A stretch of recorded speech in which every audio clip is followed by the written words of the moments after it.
Hello, and welcome to our first webinar in our UPL Insights series. We are very fortunate to be joined today by two of the leading minds working in agriculture and the developing world today, and we are grateful to you for joining us in this discussion today. The African continent has experienced numerous shocks and stresses which have threatened food security, including protracted wars and conflicts, climate-related droughts, as well as extreme flooding. This year has brought on new and unprecedented challenges, with the continent facing a global health pandemic alongside the largest locust infestation witnessed in decades, stretching thousands of kilometers. The combined impacts of COVID-19 and upsurge of locusts have sparked even greater concern over food security. Despite efforts in many countries to protect agriculture as an essential business during the pandemic, travel restrictions and stay-at-home orders have led to labor shortages, and trade disruptions have reduced access to imported foods as well as agricultural inputs. Dwindling food supplies are at further risks as the locust swarms target staple crops including wheat and sorghum, prompting the United Nations to warn that millions could face severe acute food insecurity in the coming months. These two crises have many parallels. They are transnational issues that probably find their origin in the perturbations of the ecosystem caused by climate change and modern food systems. Both have had devastating impacts on the well-being and livelihoods of millions of people. Without intervention measures, each has the capacity to exponentially spread. And finally, they both require collaborative and multi-stakeholder responses for effective containment. I'm joined today by Dr. David Nabarro, who was appointed as one of 6 special envoys to the World Health Organization, Director General on COVID-19. David has been delivering strategic advice and high-level political advocacy and engagement across the globe to help WHO coordinate the global response to the pandemic. Prior to this role, David was the special advisor to the United Nations Secretary General on the 2030 Agenda for Sustainable Development and played a key part in the analysis and development of the Sustainable Development Agenda and Sustainable Development Goals. Also joining me today is Dominique Burgeon, Director of Emergencies and Resilience at the United Nations Food and Agriculture Organization. FAO has played an indispensable role in containment efforts on the ground, helping governments and other partners with surveillance and coordination, technical advice, and the procurement of supplies and equipment. We will start by asking each of our guests to set out their view on the emerging threats for food security across the African continent. So if I could invite David Nabarro to explain how his work in health has overlapped with food security and what he believes will be the new threats. Well, thanks very much. Good day, everybody. It's really excellent to be joining you today for this discussion, because looking at the interrelationship between people's health and their food and nutritional security is, I think, at the heart of many of the development challenges that are being faced all over the world. I start deliberately with the term people, because for me, whether we're talking about health or we're talking about food, we're actually talking about people. And those of us who've been working in development for some decades know that we have to focus not just on the people who are the average, but we have to focus on everybody. We have to focus on those particularly who are poor and who have least opportunity. They are the ones who so often get left behind. But when we're discussing food security and we're discussing health, we need to put the needs of those who are poorest right at the center of our discussion. Now, you don't achieve your full potential as a human being if you are unable to access good nutrition, particularly in the early months and years of life.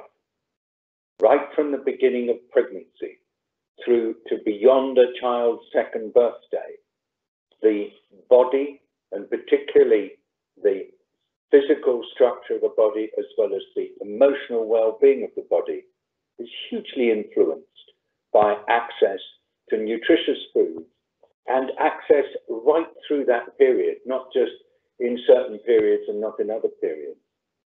And so if together we can ensure that those who are very young and women who are pregnant can get nutritious food at an affordable price throughout these periods of great need, then we're doing a really amazing service to them.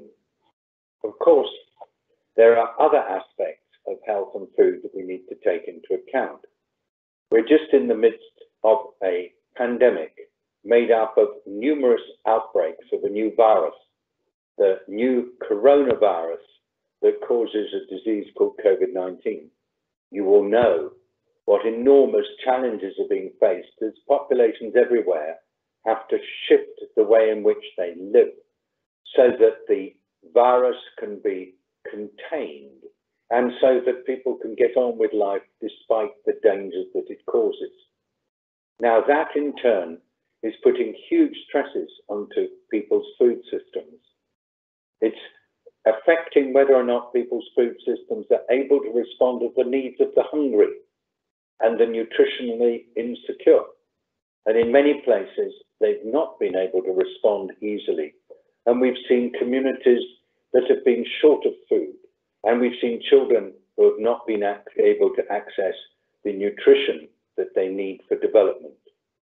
COVID has also affected those who produce food, especially smallholder farmers. They've been unable to access markets for their produce, particularly if it's perishable produce like dairy or vegetables or fruits. And so altogether, the relationship between the disease and people's food security has been sharpened because the disease has revealed vulnerabilities in food systems and has shown us places where food systems need to be able to be more resilient so that people can achieve their best possible potential when it comes to life and well-being. I look forward to more discussions on this. I'll stop now and hand back to others in the seminar, and I look forward to expanding as we proceed. Thank you very much, David. Before we hand the floor to Dominique Burgeon, I'd like to start by recognizing that the current locust outbreak began in December last year, before the first case of coronavirus was identified. So perhaps we can first ask Dominique how the situation evolved since then, and how did the emergence of COVID-19 complicate FAO's response? Yes, good day, everybody. It's an honor and privilege to be participating in this panel. Always good to see also David Nabarro and to salute the work he's doing with WHO and others. Indeed, for us, it's a very important moment, and also this discussion on the threats to food security in Africa, I think, is very timely. And it's true that in the current context, we cannot ignore the multiple risks faced by the most vulnerable people in Africa. Today, what we see is that the most visible crisis is the COVID-19 pandemic, and while it is clear that the containment measures that have to be taken are having an impact on food security, what we see from emerging evidence is that this is just one of the many drivers that are leading to an increase in the number of people facing acute hunger in Africa.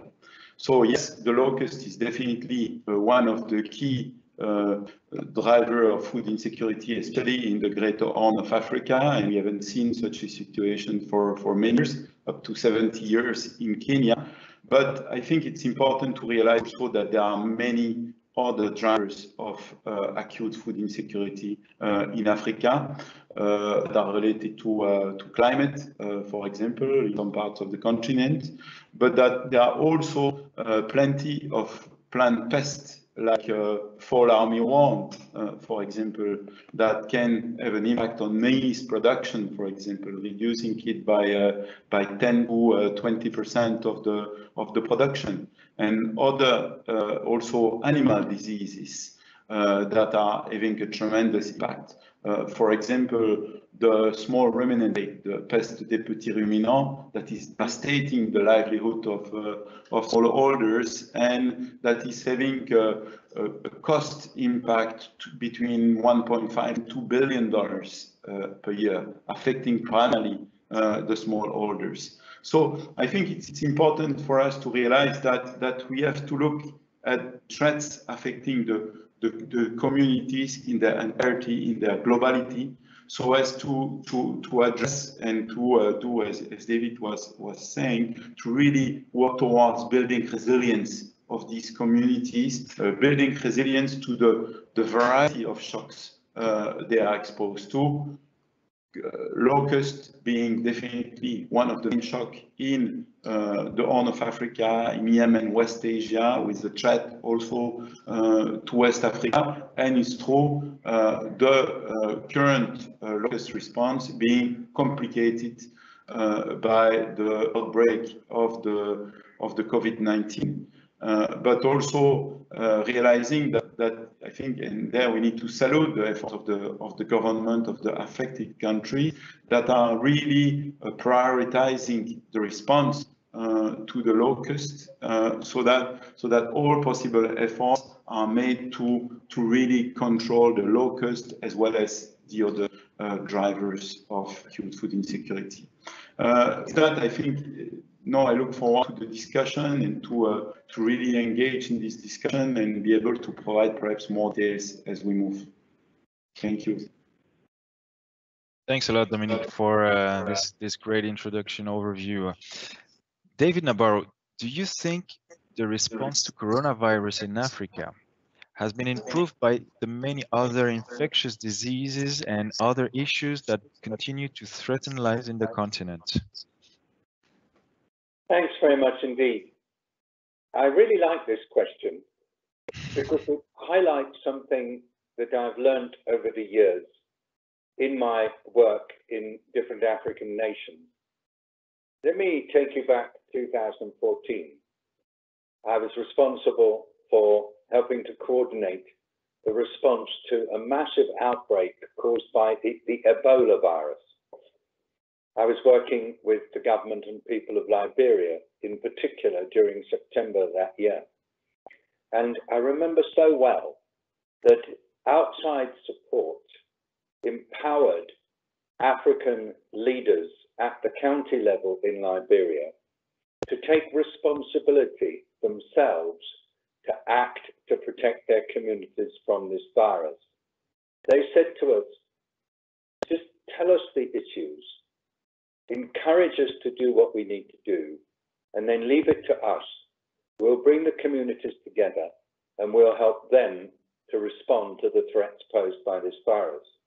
We were particularly worried about burial rituals actually becoming a centrifuge for spreading the virus in communities. And we found that local leaders were able to change the pattern of burial rituals in about 2 months. And that quickly led to a reduction in the incidence of Ebola disease. I've seen it with other conditions, particularly with cholera, for example, in Zambia.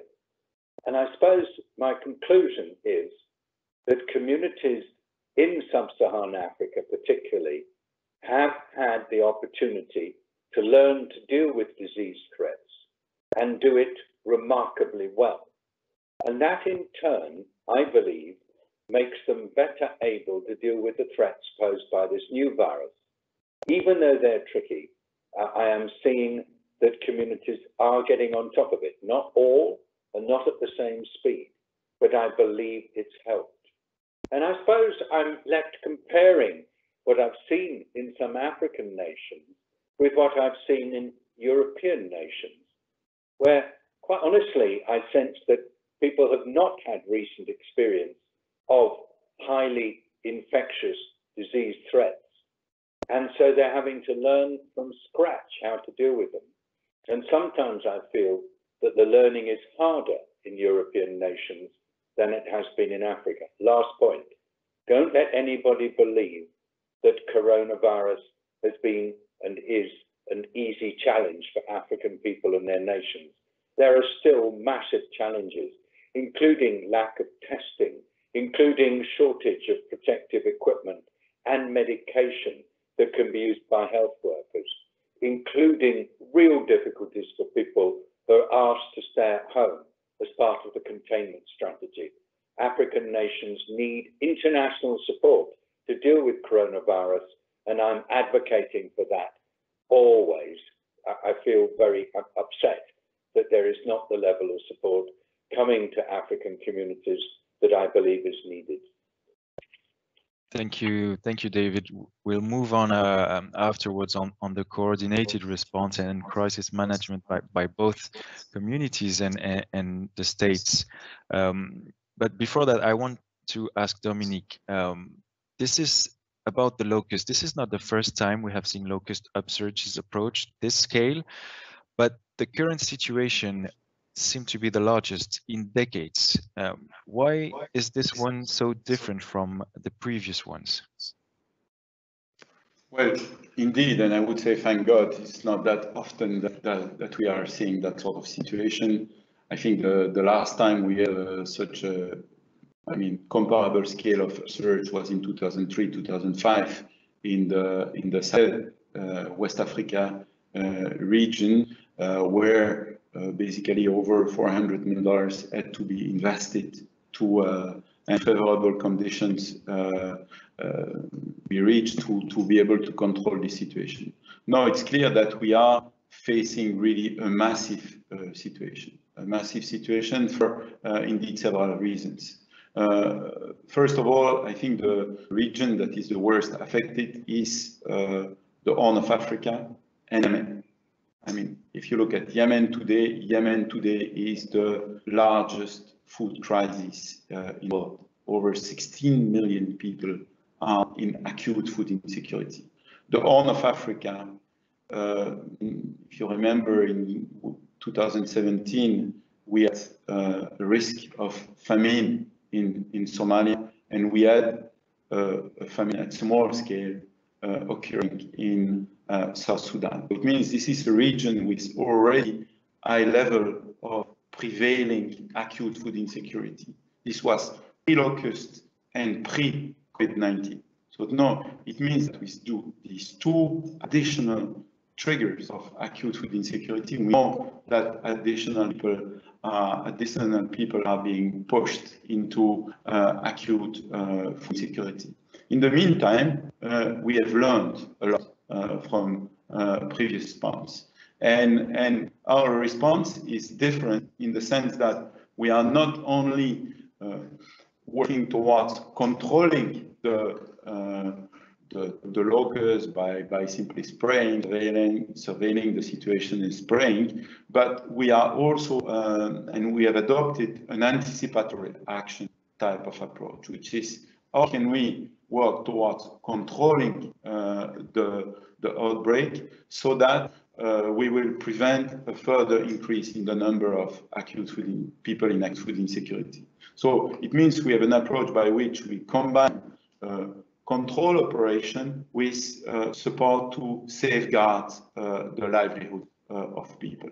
I think this is absolutely important. And then one of the challenge we are also facing here is the challenge of access. I was referring to Yemen. Yemen, as a matter of fact, in the context of this locust crisis, occurs to be a main, I would say, supplier of locust in the system. There's a lot of, there has been many climatic events occurring that brought very favorable conditions, a lot of rain on a lot of breeding of locusts on Yemen, a country that is facing extremely challenging security situation and where it is therefore very difficult to control the locust. So for the moment, we are having conversations with the authorities and with partners to see how can we undertake at scale control of locusts in Yemen. So this is a further challenge we are facing, and indeed something that is complicating the current response, and which will make it more difficult to return to a situation where the locusts go from being gregarious as they are for the moment to being solitary as we like them. Right, absolutely. So we really understand that coordination is key in this case to combat this kind of transnational threats. David Nabarro, you've mentioned earlier the critical role also of the communities, local communities in Africa in the management of disease threats such as COVID-19, but I know you have also long advocated for high quality cooperation between governments, and this was quite central to minimizing COVID-19 related human suffering. So do you think we can now say that this has been achieved, quality cooperation between governments? Thank you. I can be very quick on this. I'm really impressed by cooperation between African governments. Of course, not all are approaching COVID in the same way.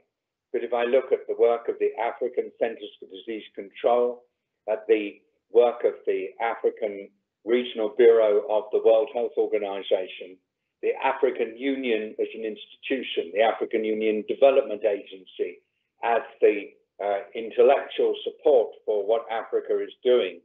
And I see the really very broad approach that is being taken, linking together health, food, economy, security, education, and employment, and indeed many other areas as well linked to all those. I am very, very impressed. In fact, I think the cooperation between African nations is really an example for other regions. I've seen similar cooperation in East Asia. I've seen similar cooperation in some parts of Latin America. And if only we could have had the same level of cooperation among all nations in the world, because the COVID threat is affecting every single person in our world.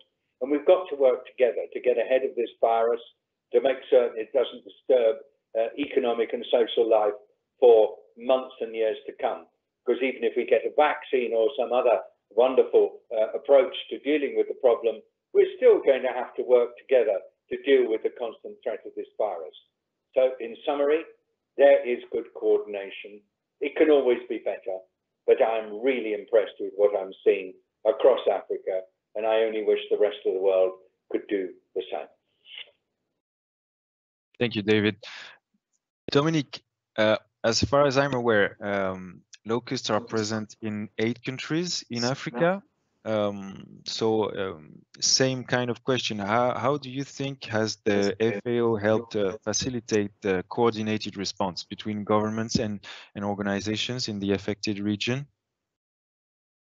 Well, matter of fact, when FAO was established 75 years ago, it's in the midst of desert locust plague. So it means that since day one of FAO, we have been working on the issue of desert locust, building very, very strong relationship and technical partnership with all the countries that are at risk of desert locust, from Mauritania to India, all this band of land that is threatened by desert locust, and where we have established a number of regional commissions. Therefore, regional commissions that are desert locust focused, that are meeting regularly, that are being supplied with the latest information on a real-time basis, and which enabled us to really trigger informed decision-making by the countries. But I think, like David, I would like to really salute efforts that have been made by the countries themselves, because at the end of the day, we are there just to augment their capacities, and the bulk of the investments, the bulk of the efforts are being made by the country themselves. And when you know, for example, that in the context of the current crisis, they haven't seen such a situation in Kenya for 70 years, 25 years in Ethiopia and Somalia, it means that these are very rare events, and that it is therefore very difficult for these countries to keep appropriate capacities, which make the regional institutions such as the Desert Locust organization in East Africa, which is a regional body, even more important in that sort of situation. So I would say coordination is there. It can always, of course, be improved, as David said, but it is there, and our role is to support that, to supply with the information, and to promote a dialogue. I think what also needs to be highlighted is that there is a lot of inter-regional coordination and cooperation.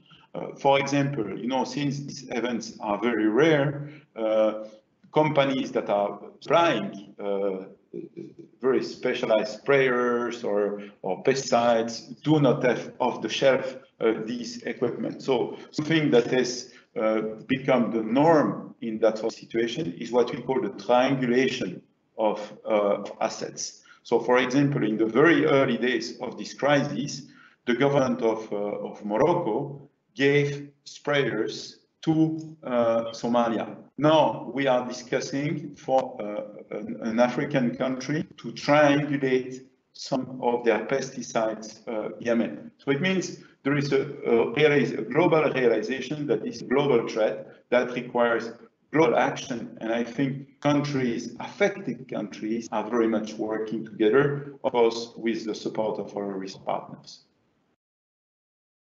Thank you, Dominique. Very, very insightful examples there. Now, I would like to take a small step back and maybe look at the global challenges that the food systems are facing currently. David Nabarro, how much has progress towards achieving the second sustainable development goal of zero hunger been dented by these crises? Well, thank you. I mean, we do know that in our world today, a significant proportion of people are hungry. Every year, FAO and other UN agencies produce the State of Food Insecurity report. And, you know, the numbers have been coming up again in the last 3 years. And so I suppose as I look at the crises and I look at the situation, I know that there's going to be more hunger, more malnutrition, more suffering as a result of both the locust crisis, which has such a devastating effect on the production of crops, and secondly, as a result of COVID, which is eating into the fabric of society and making poor people poorer. It's inevitable. But at the same time, you know, we humans are ingenious. We have the power to be able to deal with these issues. There's not a global shortage of food for humans in our world. In fact, we produce plenty, and we produce also extra to go to animals, and even sometimes food that's used for making fuel. So I actually want to stress that as far as I'm concerned, responding to the challenges of food insecurity is as much about the structures in society that determine who has access to the nutritious food they need, as it is about whether or not there is sufficient that is produced. And if we can in our societies just find ways to make sure that poor people are not struggling to get the nutrition they require, and that if they are struggling, that there is really good social protection in countries to enable them to get food.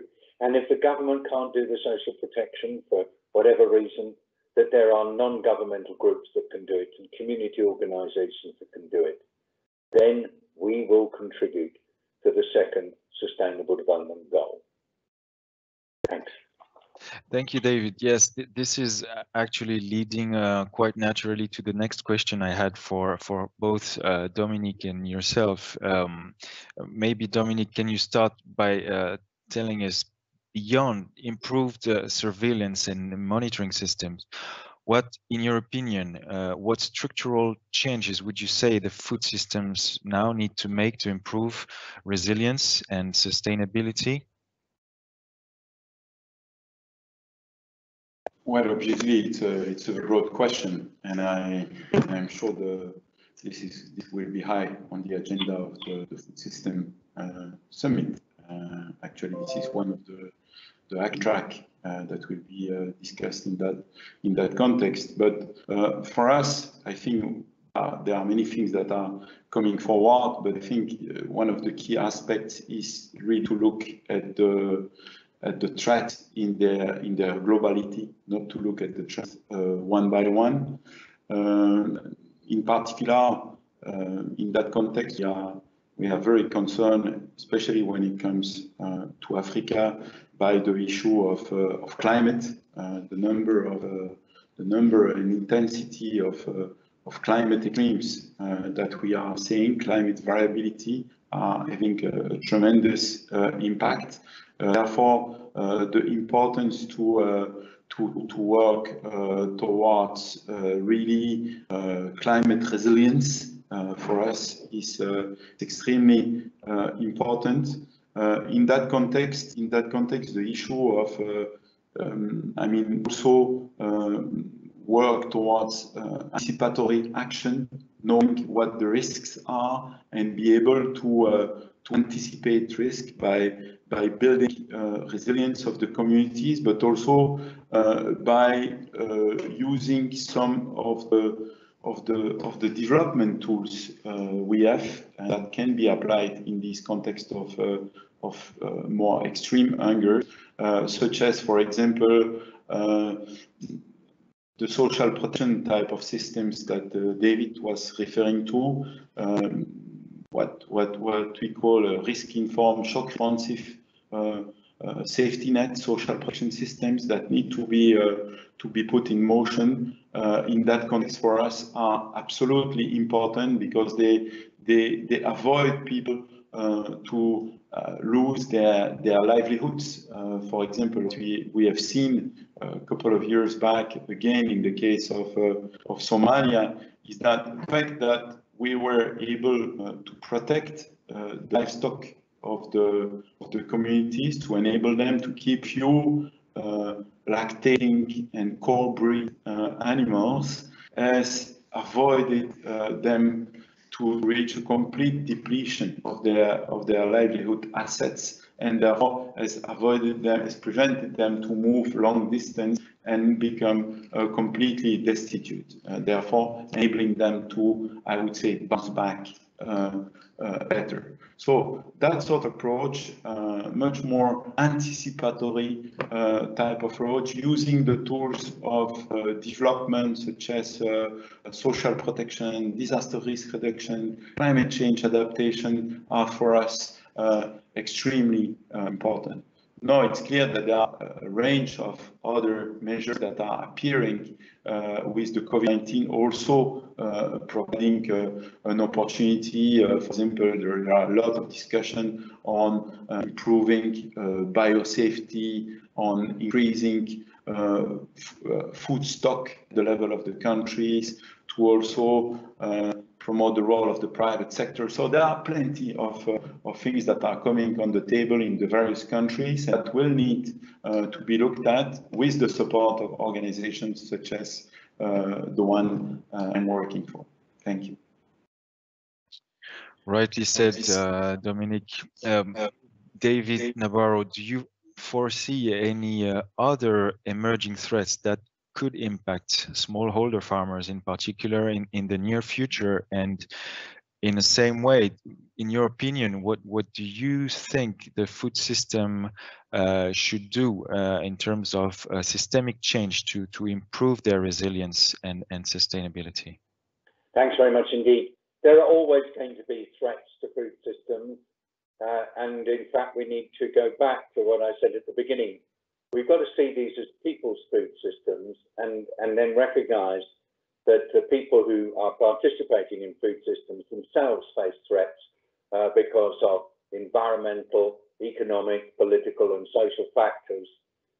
And let's just not lose sight of that. And that's why I think your point that we've got to work hard for resilience in food systems is vital. But how are we going to assess resilience? I'm not just talking about resilience in terms of food being available for people. I'm talking about the affordability of that food, the timeliness of that food being available, whether everybody can actually access it, particularly women and children, or are they somehow denied? So let's look at this from the perspective of people. Let's look at it from the perspective of poor and often disadvantaged people and ask ourselves, what can we do more to help ensure that food systems are resilient enough for poorer people to be able to access and then make good use of not just the food, but also the nutrition that they need. And yes, that's a constant and continuous struggle because there are so many factors that are impacting on people's food systems. Climate change is one. Locusts, we've heard, is another. Diseases like COVID, but also many other diseases that can affect people, that's another. And then warfare and violent conflict, another. And we can go on with a list. And what I think it brings us back to at all times is the absolute need to think about the people in food systems, all the people, and to think about how food systems can be resilient for them, and putting always at the center of our mind children and women, because often they're the ones who are least easily able to get what they need. We are on this note coming to an end of today's conversation. I want to thank you very much, both of you, to be our guests today, for joining us on UPL Insights, the first webinar of this kind, in a very insightful conversation, and looking forward to the next ones. To find out more about UPL work, you can click the link in the description of this video, and you can also subscribe to this channel to follow our full podcast series for the AGRF Summit. Thank you very much.